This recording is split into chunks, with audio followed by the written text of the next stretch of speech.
বিসমিল্লাহির-রহমানির-রহিম।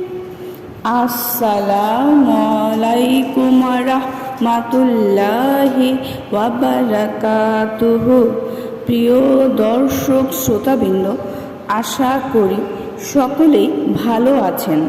যে ব্যক্তির কোথাও চাকুরি হচ্ছে না, কোথাও কাজ কারবার মিলছে না, তার জন্য আজকের এই আমলটি অনেক বেশি কার্যকারী।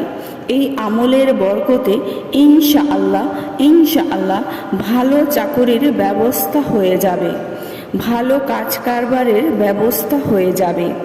আমলটি কিভাবে করবেন?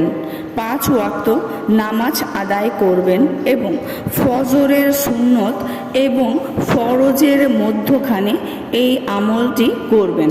তাই আজানের সাথে সাথে দ্রুত ঘুম থেকে উঠে ওযু করে প্রথমে সুন্নত আদায় করুন, অথবা এই পরিমাণ সময় হাতে রেখে উঠুন, যাতে আপনি এই আমলটি শেষ করে ফজরের নামাজ জামাতের সাথে আদায় করতে পারেন। এবং মহিলারা ফজরের ওয়াক্ত শেষ হওয়ার আগে আগে আমলটি শেষ করে ফজরের ফরজ নামাজ আদায় করতে পারেন। প্রথমে 3 বার দুরুদে ইব্রাহিম পড়ুন, অতঃপর এই আয়াতটি 70 বার পড়ুন। সূরা ইব্রাহিমের 34 নম্বর আয়াত। বিসমিল্লাহির রহমানির রহিম।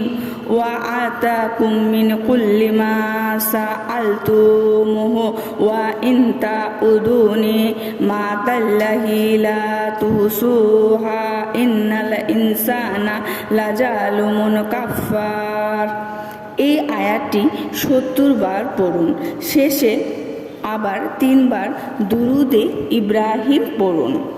অতঃপর আপনারা কামাই রোজগারের জন্য, চাকুরি বাকরির জন্য, কাজ কারবারের জন্য আল্লাহর নিকট কেঁদে কেঁদে দোয়া করুন।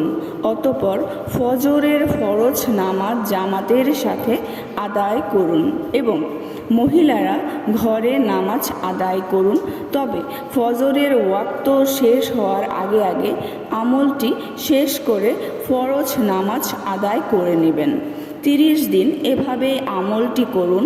ইনশাআল্লাহ কাজ কারবারের ব্যবস্থা হয়ে যাবে, চাকুরির ব্যবস্থা হয়ে যাবে, কামাই রোজগার বৃদ্ধি পাবে, অভাব অনটন দূর হয়ে যাবে। প্রিয় দর্শক শ্রোতাবৃন্দ, ভিডিওটি যদি ভালো লেগে থাকে অবশ্যই চ্যানেলটি সাবস্ক্রাইব করবেন, লাইক করবেন, কমেন্ট করবেন এবং বেশি বেশি শেয়ার করে দিবেন। সবাই ভালো থাকবেন।